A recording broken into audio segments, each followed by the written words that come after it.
All right, YouTube, how you doing? Welcome back to the channel. It is Saturday, January 11th. We have a 7-game NBA slate to dive into in today's video. Like we always do, I'm going to dive into each and every one of these games. I'll give you my prediction on the side. I'll give you my prediction on the total. We'll talk about any other plays like player props that we like within the game as well. But as always, guys, keep an eye down on the pinned comment. That'll take you to all of my final plays absolutely free. If that does interest you, that'll be down in the pinned comment. In terms of yesterday, not exactly the best night. We had two scorchers of a night where we had one loss in each of them. And then in yesterday's video, I said, yeah, I'm probably jinxing it by celebrating, right? And look at that. We have one win on the board. It was Pascal Siakam. He comes through for us, but the Pacers team total over. That doesn't hit. The Derek White over 2.5 threes. What a bad look there. Celtics money line.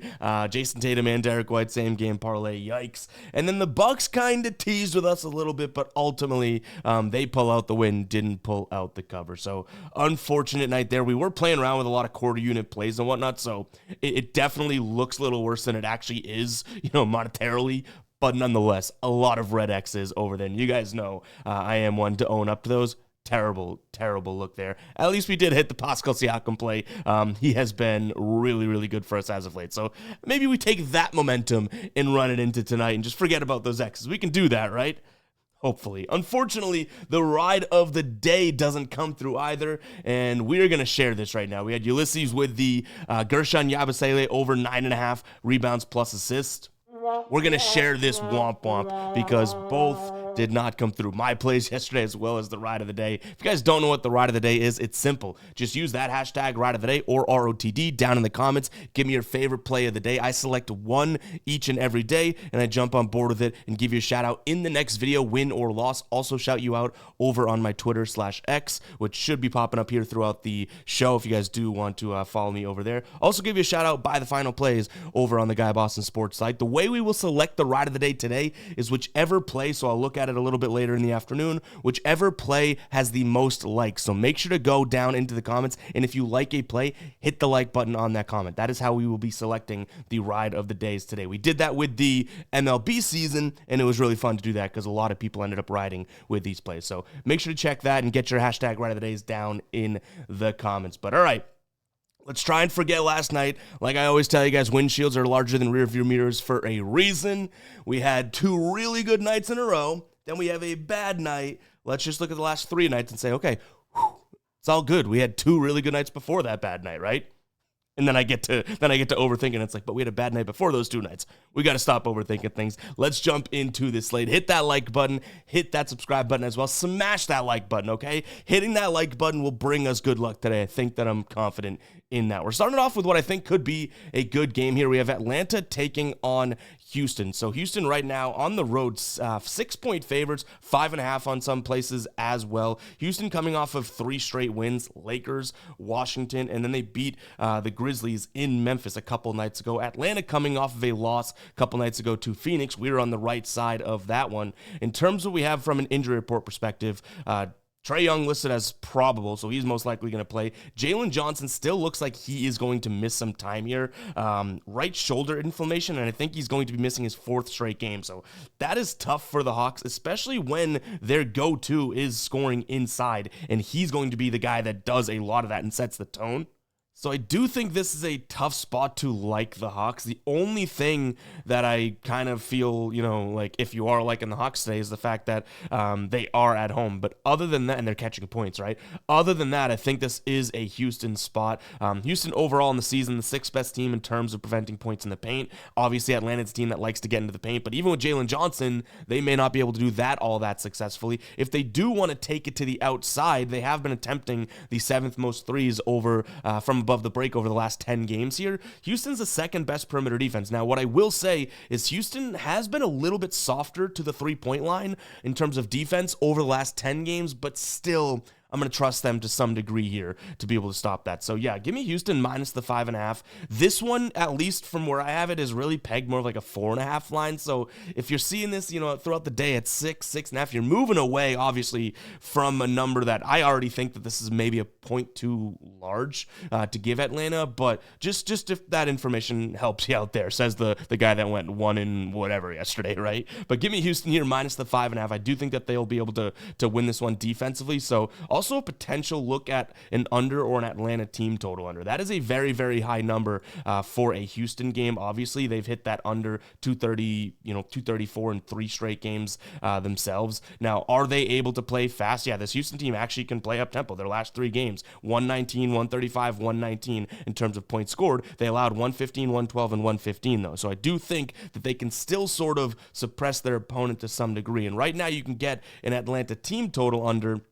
Let's see what the updated line is. We can pull it up right here. Yeah, under. So Atlanta under 117.5 could be a spot as well, because I think Houston's going to play some decent defense. But obviously this Atlanta team has Trae Young. They have dudes. So it's not like I'm head over heels about a team total under. I do think that those are the spots that I would look at, though. In terms of what I'd be targeting from a player prop perspective, sure, you have Atlanta who likes to take it inside. You could consider some unders there and whatnot. But realistically, I'll do what we've been doing all season long, and it's targeting guys that shoot the 3 against Atlanta. They are a very bad perimeter defense. Jalen Green comes to mind when I think of that. He's going to lead the team over the last 10 games on Houston in terms of shots from above the break per game. Is he a good shooter? I mean, I would say he's a fairly good shooter. What is it, 36, 37% shooter from above the break, right? So that's good enough if he's going to have the quantity here. So right now his points line's at 22.5. He's hit it in 4 straight games. Last time he played Atlanta, which was last season, he had 26. And in terms of 3-pointers made over 2.5, I don't mind that either. He's hit that in 4 straight games. In his last 5 games here, he's averaging 4.2 3-pointers made, and that's including a goose egg against Dallas a few games back. So his last 4, he's gone 5, 5, 7, and 4. I like him to hit a few threes as well. Maybe like Houston money line, Jalen Green 2+ threes is the same game parlay to consider as well. All right, Phoenix taking on Utah. This is not exactly one of the games that I spent the most amount of time on, to be completely honest. So everything I'm saying from this game forward, take with somewhat of a grain of salt. Phoenix, obviously, we already talked about their last game. We were on the right side of it. They beat Atlanta.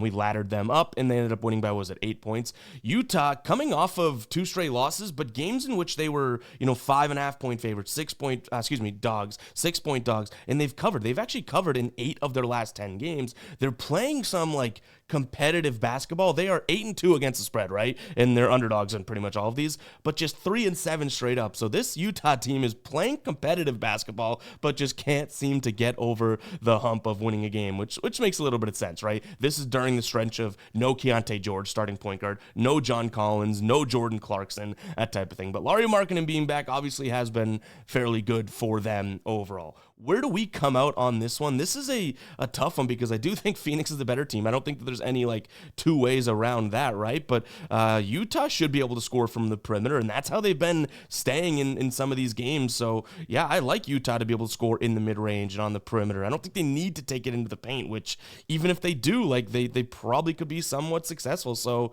to me, this is going to be a spot in which, 11.5 points. Seems like it's a little bit too much. Now, we have leaned Utah in all of these spots, right? And all of the we've leaned them so many times.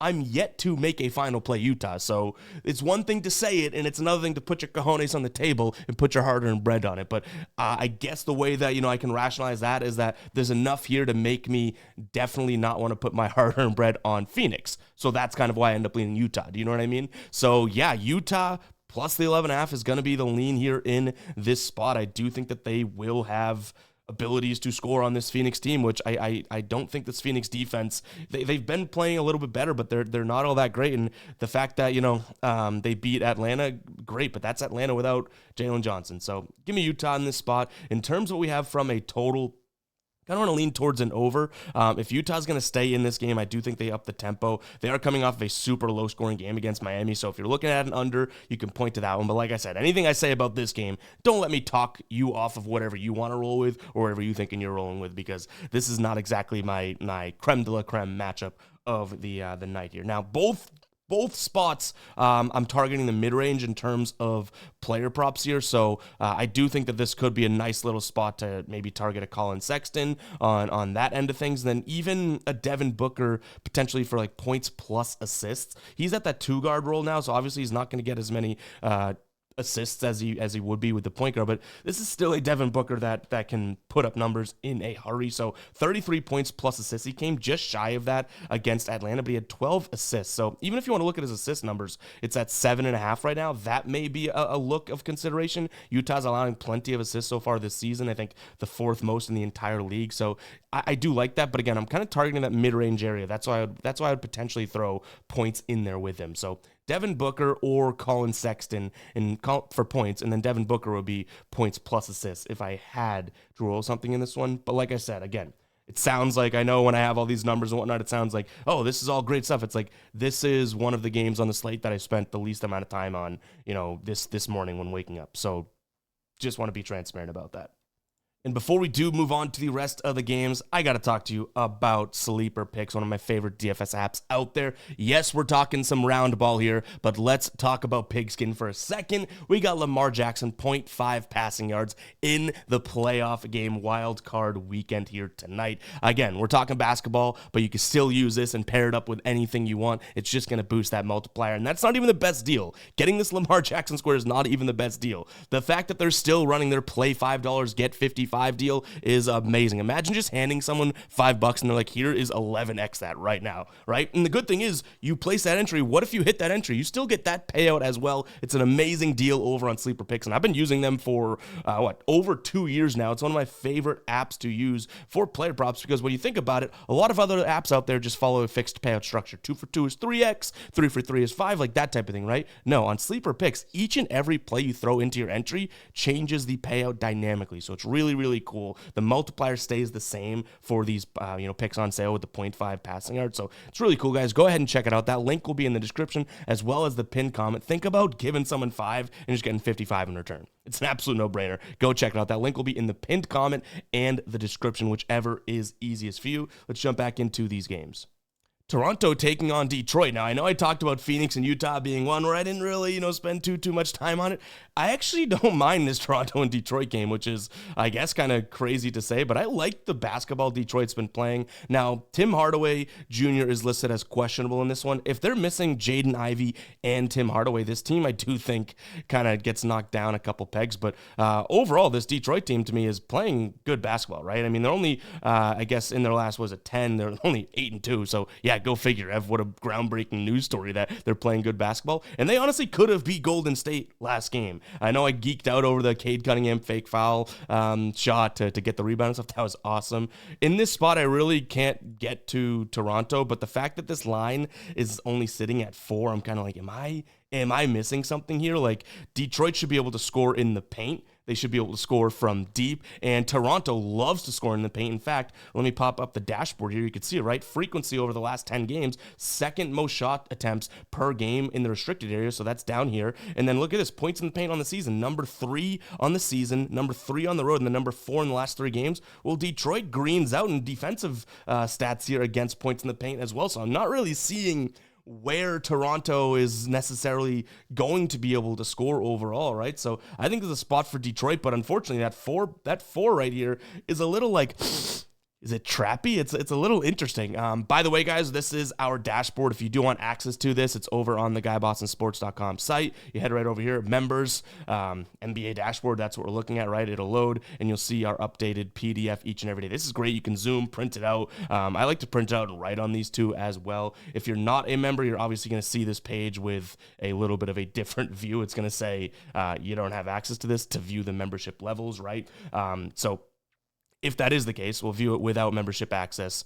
You guys will see a little bit different of a screen, and then you can come in here and be like, well, which one do I like? Do I like the all sports membership, which is going to be $4.99 per month, or do I want to just do sport by sport, which is a little bit cheaper? So yeah, go ahead and check it out, guys. Again, that's pretty damn cheap for what you're getting. You get every single game here broken out for all the key stats. And what I do is I pull in all of the stats and all of the things that I like to look at in a game and put it in one visual for myself. And then obviously now for you guys. So yeah, go check it out, guys. GuyBostonSports.com and head over to that memberships tab and you get this each and every day. So anyways, the point making here is that yes, Toronto likes to score in the paint. And then obviously they score in the paint. That's their 30th in terms of points from three so far this year. They like to score in the paint. Detroit should be able to shut that down, right? So to me, this is a decent look at Detroit minus the 4 points. But again, like Detroit's been playing so well. Are they due for a letdown or something like that? I'm not sure. The last few times these two teams played, Detroit has won, but marginally. They won 99-95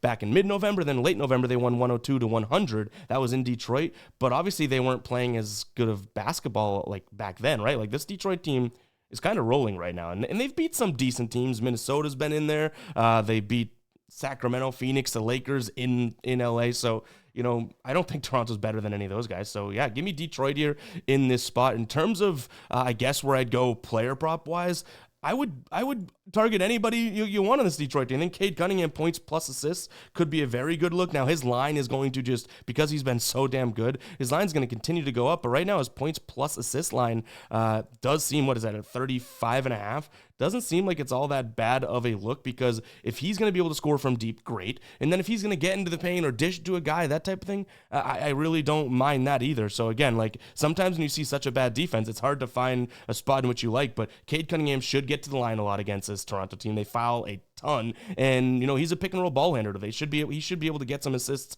off of them as well. So I do like the spot for Cade Cunningham, even though that 35.5 is a little bit too high. Now, from a total perspective, we haven't talked about that just yet.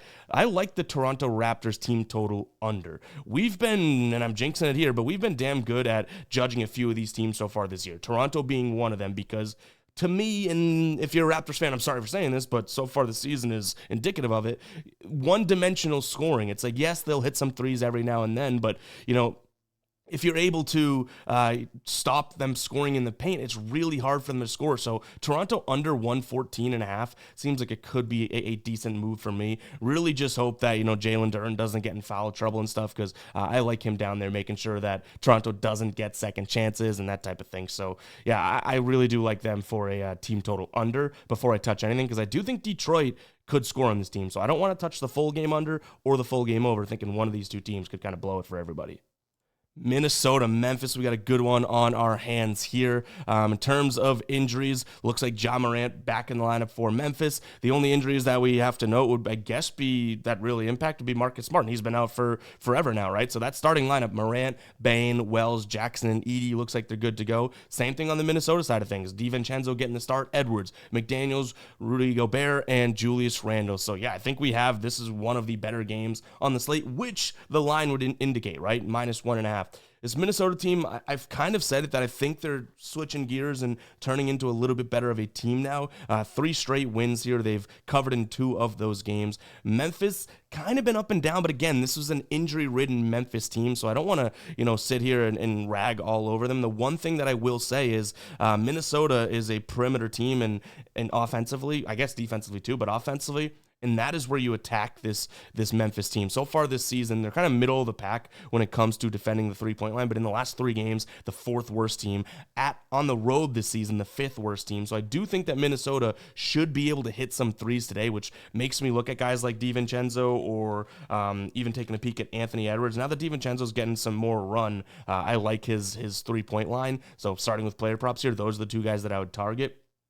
But Minnesota's defense down low isn't spectacular. They've definitely gotten a lot better since the beginning of the year, but Memphis still should, to some degree, in my opinion, be able to score down low on this Minnesota team. I just give credit to Minnesota for, remember at the beginning of the year, they were one of the worst defenses down low. Now they're actually one of the better teams, but it's like, which one's going to come out here? So I'm going to lean Memphis, by the way. -1.5, it's pretty much going to be a money line pick for me overall. But I kind of like the over, the idea of Memphis jumping up this pace. They're the number 1 pace team over the last 10 games, going up against the 2nd slowest team. But I think Minnesota can run with them. So I'm going to lean towards the over, because I think that's where Memphis comes in. And I don't think that Memphis is going to have all that much trouble scoring at the rim, in all honesty. You'd think, oh, well, if Minnesota's been so much better, then why would we think that? It's like, Ja Morant, these guys getting down low, all they have to really worry about is going to be getting past the brute of Julius Randle and then being able to score on a guy like Rudy Gobert, right? It's not like their guard interior defense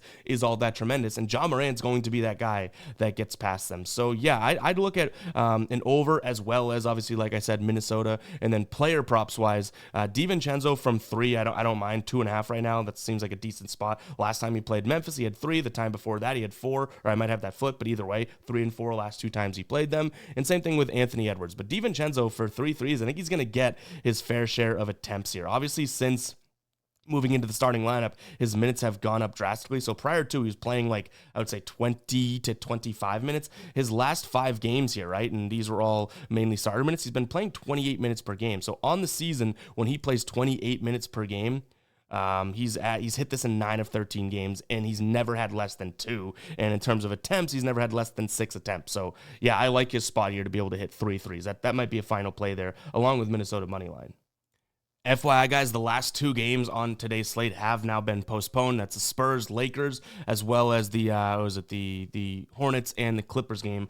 Postponed, obviously, so we won't be getting to those in this one, but nonetheless, this is going to be the last game of today's slate. I'm also seeing mid-recording here that the Rockets and Hawks game is potentially postponed due to icy conditions in the Atlanta area, so we might not even have that game today, but just wanted to let you know that these last 2 games you're not going to see in this video because they've been postponed. Obviously the Portland and the Heat game will be our last game to dive into here.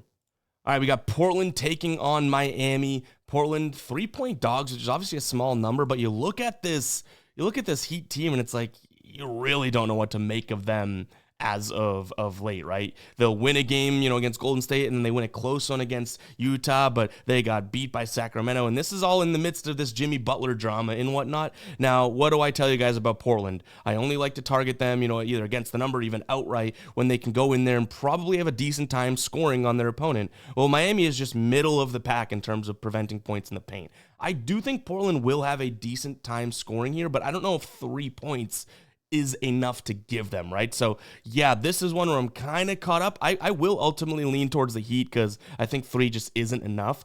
But, if you're on Portland, you're thinking this is a good matchup for Portland, I wouldn't let that necessarily talk you off of it, because I do think that Portland should be able to score to some degree in the paint. Like, the way that I fade Portland blindly is when they're facing a team that is just dominant defensively in the paint. That ain't the case with Miami, and they're not the biggest team down there either, but Miami overall, they have 2 straight wins, right? And if they had a 3-point spread in either one of those, they would have covered in both of them. So to me, they are the better team. Yes, they're traveling, going to the West Coast. That could be a little factor, but the fact that this is, just 3 points is really what sells me. Total-wise, 219. I don't mind the idea of an under in this spot. Neither one of these teams is going to play all that fast. You have 27 in terms of pace for Miami over the last 10 games, and then 20th for Portland, and neither team is great at scoring in transition. So it's like, even if they do run, I don't think they're going to have the best of time. So I'll lean towards an under here as well. One spot, player prop wise, that I can kind of rationalize would be Tyler Hero. So this is a spot in which he should be able to jack and make plenty of shots here against Portland. Overall, right now, his line's at 22.5 for points. His threes line is at 3.5. But like I mentioned, I like him in multiple ways. I'd say threes or for points. If you really do want to dig into any other spots, maybe some looks at him being the pick and roll ball handler with some, and maybe added assists in there. In fact, what is his points plus assist line right now? 28.5. I could see that happening. Portland against point guards this year has not been all that tremendous, and over the last 7 games, 4th most points, 8th most threes throw. Maybe we're just looking at points and threes for Tyler Hero, but I think that he's going to have a lot of usage in this game. Another spot would be someone that's going to just camp out. I shouldn't say camp out because he will take it off the dribble, but someone that likes to camp out just on the 3-point line, and a lot of the times in the corner, Terry Rozier. So he had 6 threes last time he played Portland. Obviously, that was with the Heat, but it was last season. He shot the ball 10 times from deep. I don't know if he's going to have 10 attempts there. He's really looking at 6 to 7 so far lately, but Terry Rozier over 1.5 threes for -110 odds seems like it could be a spot as well. And guys, that's going to wrap it up for today's show. Miami, Portland being the last game because of the postponement. Charlotte Clippers and San Antonio and Lakers. Everyone that's involved in the fires out there, and one I really do, you're in my thoughts, and I hope that you are safe and able to get out of there and everything like that. That is just such a crappy situation. So if you are affected by that, or if you know someone affected by that, I feel so bad, and you are in my thoughts. So we'll end on that somber note, but nonetheless true. Like, these things happen, and I just hope that everyone's staying safe out there. Obviously, you know, they're postponing games and moving games, potentially moving playoff football games, right? Like, this is a serious deal. I'm on the East Coast, so I don't necessarily see it outside of through social media and whatnot, but that is absolutely tragic, and I feel for you guys. So hopefully everyone stays safe, and we'll leave you with that. All right, we'll catch you guys in the next one. All right, peace out.